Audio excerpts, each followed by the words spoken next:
বানানো হয়েছিল।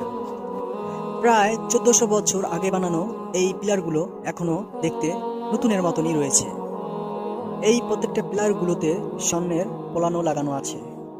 এই বক্সের ভিতরে কাবা শরীফ পরিষ্কার করার সরঞ্জামানি, সাথে কিছু খুশবু ও আতর রয়েছে। উপরের দিকে তাকালে দেখবেন বেশ ফানুস ঝোলানো আছে। এর মাঝে কিছু আছে স্বর্ণের, বাকিগুলো রূপার তৈরি।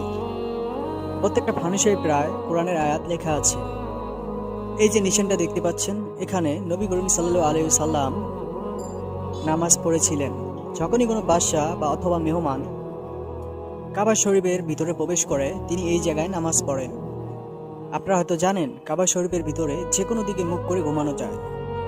এখানে যে দরজাটা দেখা যাচ্ছে, এই দরজাটা হলো কাবা শরীফের ছাদে যাওয়ার জন্য। আর এই সম্পূর্ণ দরজাটি স্বর্ণ দিয়ে বানানো। আশা করি আমাদের ইসলামিক ভিডিওটি আলোর পর সাবস্ক্রাইব করবেন, আমাদের সঙ্গেই থাকবেন। ভিডিওটিকে শেয়ার এবং লাইক